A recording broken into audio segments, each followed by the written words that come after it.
ఎంత కష్టపడితే ఇల్లు కట్టుకోగలుగుతామో, ఎంత కష్టపడితే బతకగలుగుతామో అనేది ఒక పేదలకు మాత్రమే తెలిసి ఉంటుంది.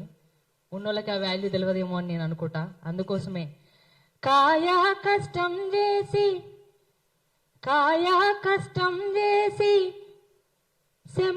చెమటా గార్సి ఇటుక వేసి ఇల్లు కట్టుకున్నాము.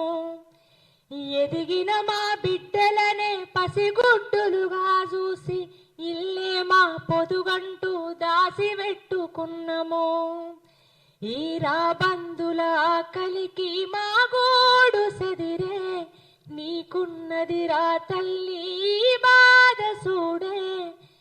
చివరిసారి ఇల్లును చూసుకుంటమే, ఇంత ఇషమన్నా ఇయ్యుర్రి చచ్చిపోతమే. ప్రతి ఒక్క బిడ్డ ఆడ పలికిన మాటలు ఇవి. ఒక్కసారి నా ఇల్లు నేను చూసుకుంటా, ఇదంతా బాధ ఎందుకు, మాకు కొంచెం విషం అన్నయ్యూరు, మేము చచ్చిపోతాము, ఎంత కష్టపడితే మేము ఇలా ఇల్లు కట్టుకున్నాము అని ఎంతో మంది ఆ విధంగా ఏడ్చిరాడ. మన కళ్ళతో చూసినాం కూడా. అందుకే అంటున్నాం, చివరిసారి ఇల్లును చూసుకుంటమే, ఇంత ఇషమన్నా ఇయ్యుర్రి చచ్చిపోతమే. నువ్వు కూల్చేది ఇల్లు కాదురా, నెత్తుటి ముద్దల్లా మా వల్లేరా. ఇది పేదోని కలగదరా, అసలు నీకెట్టా న్యాయమయ్యేరా. ఇది పేదోని కలగదరా, అసలు నీకెట్టా న్యాయమయ్యేరా.